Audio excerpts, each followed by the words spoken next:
The final season of Star Trek Lower Decks has arrived. This is season 5, it is the end of the series, and we're here with our first 2 reviews for episode 1 and 2 of the season. It is a double episode premiere, exciting times for the Star Trek universe, but also sad times as well. Like, I really enjoyed Lower Decks over the last 4 or 5 years, so to see it coming to an end, it is quite bittersweet in a way. Like, we've had these characters for quite a while now, and it's the end of the line.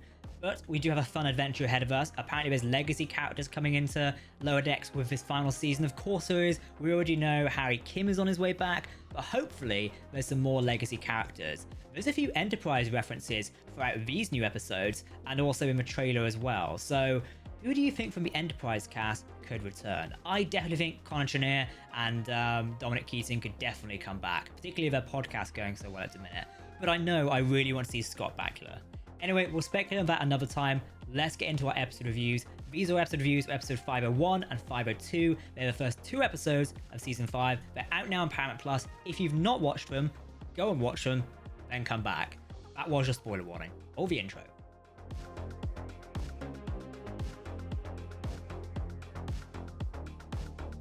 Hey everyone, my name's Captain Jack and welcome to Trek Central. If you're new around here, hit that subscribe button to stay up to date of our Star Trek Lower Decks reviews as we go into the 5th season. Don't worry, we've got tons of breakdowns and other content coming very soon, particularly as there's lots of details hidden in these episodes that you may not get on your first watch. So keep an eye out for those. I've already spotted some things. On my rewatch, I've also spotted a few things, and we'll talk about some of them later on in the week, and also via TrekCentral.net. Of course, we want to hear your opinions on these episodes. Get commenting down below. What did you think? What's your reactions to the 5th season being the last of Lower Decks? And would you want to see more Lower Decks adventures? Maybe a movie, a spin-off series? I would love to see a Riker series in this style format. I think that'd be fantastic. The Adventures of a Titan would be really cool. Okay, let's talk about season 5, episode 1.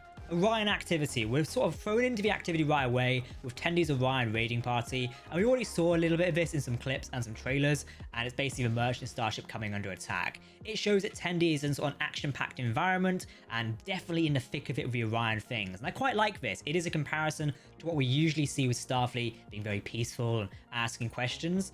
But in saying that, Tendi is still very much her Starfleet self. She's not just in killing, and she's trying to basically, you know, make sure her crew don't do the same. We sort of see them react to that in a way where it's like, oh, but I want to kill this guy, and obviously they don't. This fast forwards, Tendi is sent on a mission, and basically if she completes this mission, she'll get back to the Cerritos. It's actually to retrieve an old Orion starship. Now this does appear to be the classic design of Orion's ship. It could be the Devar sort of type ship. I do believe we saw one in Star Trek Strange New Worlds, and of course we've seen it in the original series as well. And I quite like that. Again, Lower Decks is making use of well-known designs, at least within that part of the Starship fandom, to sort of explore this. And don't worry, we'll do a full breakdown of this Orion ship soon. There isn't too much to talk about, but there's a lot of lore and stuff around it, so we can definitely break it down and talk about some Orion starships. As in some ways, it's quite like a famous ship, especially if it's now appearing in Strange New Worlds as well. Now the blue Orions turn up, and I thought this was quite funny, but they did remind me of Pack-Leads in a way. I was kind of thinking of these Pack-Leads as soon as they'd like jump down. Now the shootout starts, and oddly these guys kind of look like superheroes. Tendy's Starfleet training kicks in again and she heals a blue Orion. This causes her crew to turn on her, and I quite like this in a way. They're like the rough, ready pirate crew. But then also there's another flip. This sort of episode of Lower Decks constantly switches angles here, because you think the crew betrayed her, it's all going to go upside down. No, actually they just want to leave, and one even wants to teach evening classes. It is quite funny. It is really nice, and I love that sort of comparison, particularly as we had it in previous seasons where Orions are sort of these pirates and raiders and evil people. Lower Decks is humanizing them quite a bit and making them just likable characters, and the entire sort of like mini crew we've got going on here is really nice. Hopefully we see more of them this season. We do see more of them in the 2nd episode of season 5, but I would love it if they could come back towards the end. I really think sort of like supporting characters like this really make Lower Decks what it is. So moving on to the Cerritos crew, the intro has gotten crazier. There's also a giant hand in the intro now, along with a Voyager probe, and also you've got the I have forgotten my name off the top of my head, from a motion picture, the giant cloud. Deidre, there we go. I almost completely forgot that then. Bad Star Trek fan. That's also there now. I haven't really watched the other comparisons, but somebody on YouTube's done a comparison of like season 1, 2, 3, and 4 intros together. Probably will have to do on 5 now, so we can see everything that's changed. And I love how they keep adding stuff to this battle sequence in here. And I wasn't quite sure. I saw a lot of phaser fire. I'm not sure if it was just the effect, but almost looked like a folium web was encompassing things. I'll have to go back and check it out. Still really cool. One thing that's really cool, but also kind of a subtle thing as well, is Boimler has ended up in Starfleet's 30 Under 30 magazine. Apparently Starfleet do have a magazine. It's kind of ironic because the official Star Trek magazine has just said it's ending. Badly timed, I'd say. Still, it's kind of cool. I know here in the UK, we have the, I think it's MCV 30 Under 30, which recognizes game developers under 30. So yeah. There's a cool little bit of information. Naomi Wildman, the character from Star Trek Voyager, is in Starfleet magazine, so we know she's still kicking around in the universe and evidently has made it into Starfleet after Voyager's return, which is a pretty cool detail.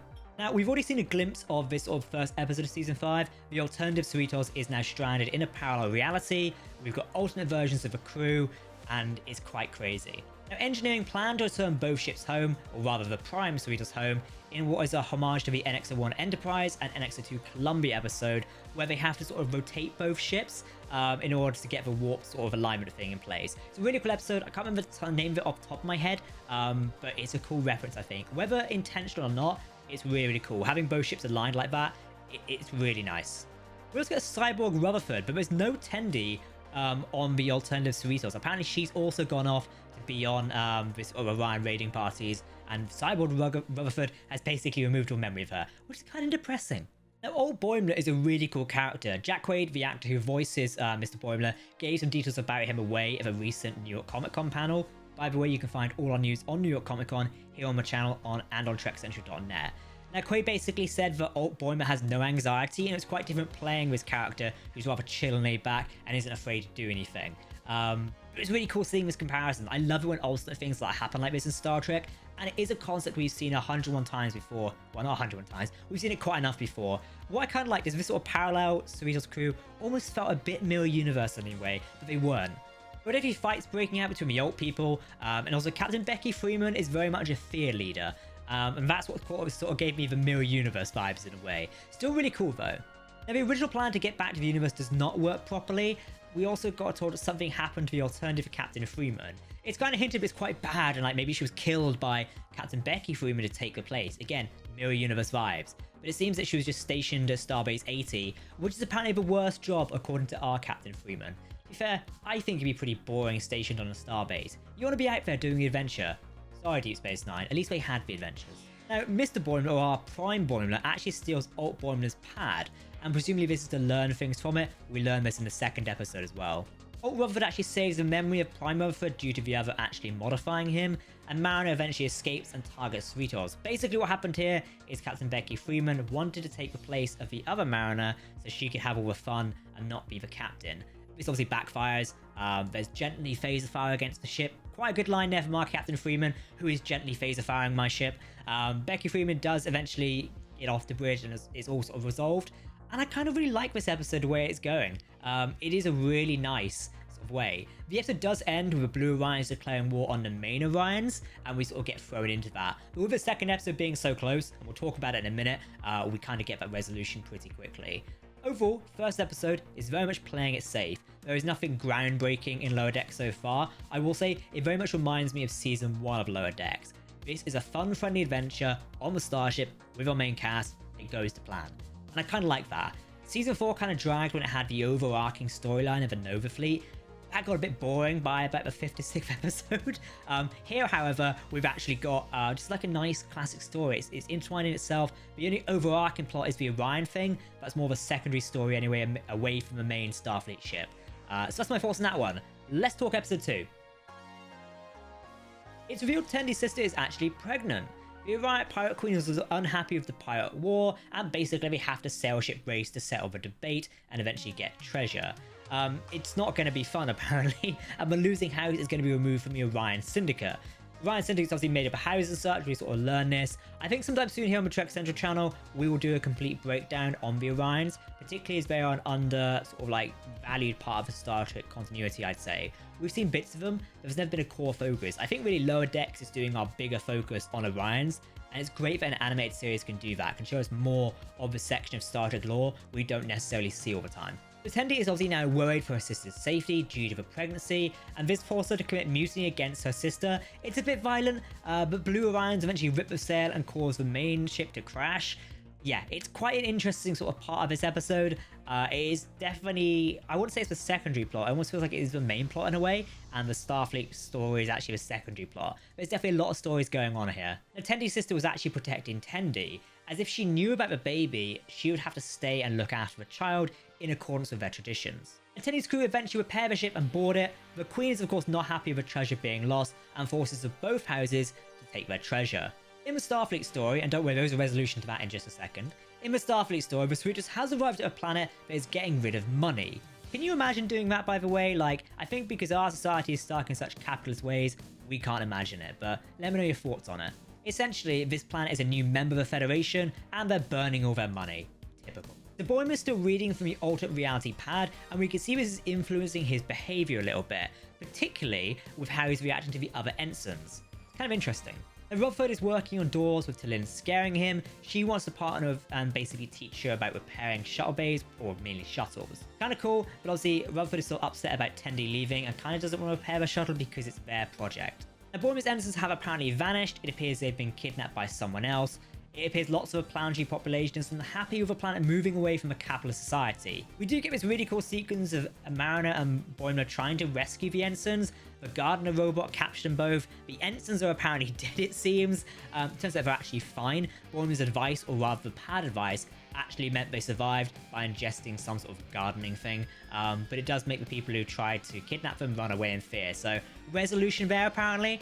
All is happy. This episode is pretty much like another self-contained one. Tendi returns to Starfleet, finds the shuttle which is repaired, is now broken. Also, did you spot a Badgie variant there? Yeah, I kind of spotted it hiding in the shuttle. I don't think my eyes were deceiving me, but it was definitely a Badgie variant. Yeah. Starfleet do gift the treasure and money from a planet that has just basically gotten rid of all of it to Tendy's family, and it appears they're fine. The Blue Orions are apparently now serving Tendy's sister, which is a really cool way of ending the episode. So far, Season 5 has no overarching story. It does seem back to a similar setting like Season 1, where it is just random adventures going on. And I kind of like that. An overarching story is cool, but also just classic Star Trek adventures also work really, really well. Hopefully you enjoyed it as much as I did. I definitely think there's some room for improvement here, but I'm enjoying it. I think also it is just very bittersweet. This is the last season of Star Trek Lower Decks. We are not getting any more like this, probably for quite some time, and it's a shame. I know many of you are very upset about it. The Save Star Trek Lower Decks campaign is currently going on. None of us want to see our favorite Star Trek series end. Some do feel like they have got to the end of the story. I think Star Trek Discovery felt like that in a way. Like we had enough of it, it's gotten to the end, it's a nice graceful ending. But Lower Decks, I feel like the story could go on for a while. A 6th, 7th season, maybe a movie, or like even more animated short special episodes. There's infinite potential of Lower Decks, particularly how it can capitalize on legacy characters and such. Like we had Riker back, we've got Harry Kim, we've had Deanna Troi. It can capitalize on this so well because of the animation format. Unfortunately, Paramount don't seem that way. Yeah, it seems the focus is on new live action series like Starfleet Academy and maybe something else coming down the line, like that comedy show that Tawny Newsome, the actress who voices Beckett Mariner, is apparently working on. How about taking form? I don't know. Maybe there'll be some live action Lower Decks there. Again, really don't know. Let me know what you thought of this episode down below in the comment section. Again, I really enjoyed it, but I'm looking forward to your opinions. And yeah, it's a bittersweet ending for Star Trek Lower Decks. I've been Jack here on Trek Central. We do hope you enjoyed this video, and make sure to hit that subscribe button for some latest breakdown news, as we've got a lot of content coming your way soon for the final season of Star Trek Lower Decks. Thanks for watching, live long and prosper my friends, and I will see you next time.